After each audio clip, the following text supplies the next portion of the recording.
રાજકોટ મનપાના શાસક પક્ષના નેતા લીલુબેન જાદવ ગાંધીનગર જવાનું કહી સરકારી ગાડીમાં અંબાજી, દ્વારકા સહિતના સ્થળોએ ફરી આવ્યાનો ભાંડોફોડ થયો છે।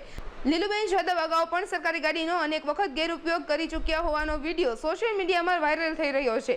મનપાના શાસક પક્ષના નેતા લીલુબેન જાદવ 5 દિવસ પહેલા ગાંધીનગર જવા મનપાના ડ્રાઈવર સાથે સરકારી કારમાં રાજકોટથી રવાના થયા હતા। સમગ્ર મામલે મેયર નયનાબેન પેઢડિયાનું નિવેદન સામે આવ્યું છે। 5 પદાધિકારીને સરકારે ફાળવેલા વાહનનો ઉપયોગ કરે છે, જે એને ફાળવેલા ડ્રાઈવર છે એ ફાયરમાંથી કમિશનરે મંજૂરી આપેલા ડ્રાઈવરો કાયમી કે કોન્ટ્રાક્ટવાળાને ફાળવણી કરવામાં આવતી હોય છે।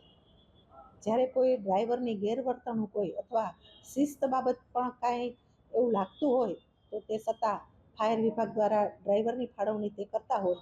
કોન્ટ્રાક્ટના ડ્રાઈવર હોય કે કાયમી ડ્રાઈવર હોય અથવા કોઈ એજન્સીના મૂકેલા ડ્રાઈવર હોય તો તે ફાળવણી એ વહીવટી તંત્રનું કામ ત્યાંથી થતું હોય તો આ ડ્રાઈવર બાબતનું ક્યાંય પણ જો એને કચાશ દેખાણી હોય અથવા ગેરવર્તણૂક ક્યાંય નજરમાં આવ્યું હોય અથવા એને ખબર પડી હોય તો તે તંત્ર, વહીવટી તંત્ર અને કમિશનર વિભાગ દ્વારા આ જે વર્તણૂકના હિસાબે ડ્રાઈવરોને છૂટા કરવામાં આવતા હોય છે। અને ડ્રાઈવર એજન્સીના પણ હોઈ શકે, સરકારી પણ હોઈ શકે અને અથવા કોઈ પોતાના પ્રાઇવેટ ડ્રાઈવરો પણ પદાધિકારી રાખી શકે છે। આ વહીવટી તંત્ર ફાયર વિભાગની અંદર ડ્રાઈવરો જ્યાં પણ જતા હોય તો તેની નોંધ પોથી છે એની અંદર આ નોંધ લખાતી હોય છે।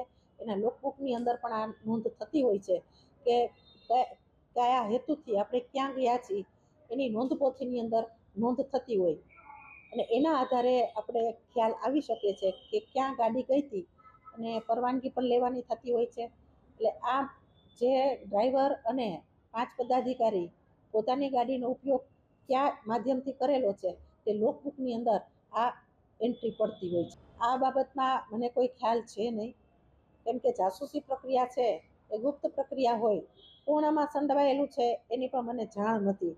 પણ આ ડ્રાઈવરોની ફાળવણીનો વિભાગ છે એ ફાયર વિભાગની અંદર થતો હોય છે, કમિશનર વિભાગના વહીવટી તંત્રની અંદર ડ્રાઈવરની ફાળવણી થતી હોય છે।